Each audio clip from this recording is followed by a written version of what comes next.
If you use Plushify to create sewing patterns for your stuffed animals, you might have encountered a phenomenon where the sewing pattern contains pieces that overlap with themselves. Let me show you. This is the model I used for my Griffin plushie. This section here is the mane and will be created with nice long fur.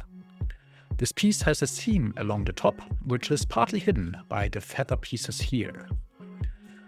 Now let's add a seam at the bottom too. For this example, we do not create a seam all the way through, but leave one side connected. This is called a dart, a technique commonly used in sewing patterns to create depth. This model contains other places where darts are used, for example in the piece for the back leg, where we also have seams that don't go all the way through. Let's calculate the pattern.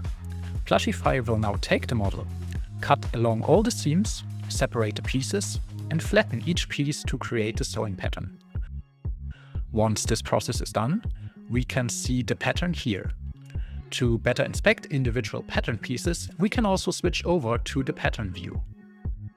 If we now inspect the piece for the fur mane, we see that this piece overlaps with itself in the area where we placed the dart.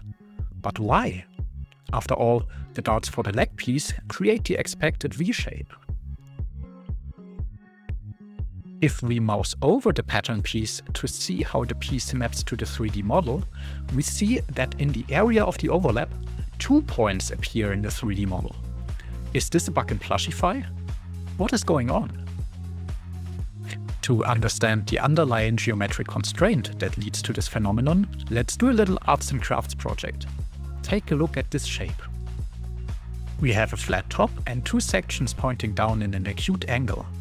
We cannot create a flat 2D sewing pattern for this shape without introducing a lot of stretch, so we add a dart to separate the left and right flap. In the pattern generation, we cut along this dart and then lay out the piece flat, as we are doing right now.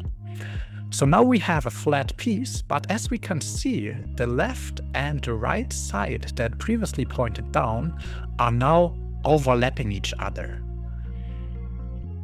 This is the same thing that happens in Plushify for similar shapes.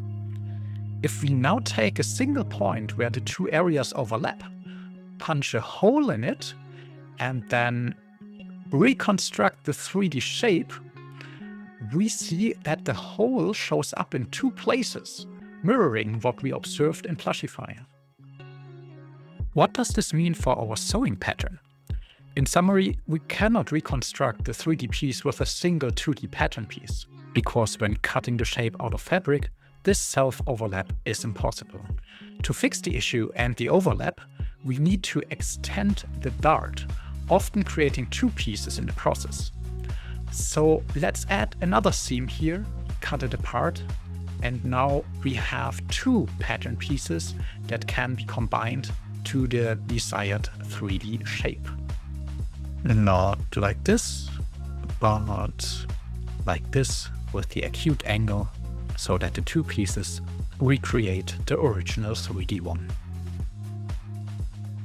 Back in Plushify, now that we understand the issue, we can fix it in the same way. Let's extend the seam to the other side and recalculate the pattern. We can do this with a slightly faster unwrap animation, and we see that now we only have 1 pattern piece that is mirrored for the left and right side, but no longer contains any self-overlaps.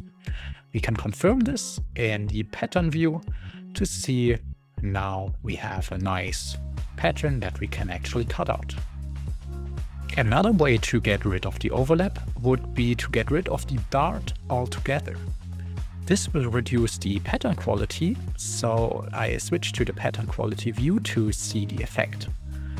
As we can see, the area now got redder, indicating that Plushify had to introduce a bit of stretch in order to compensate the missing seam in this area.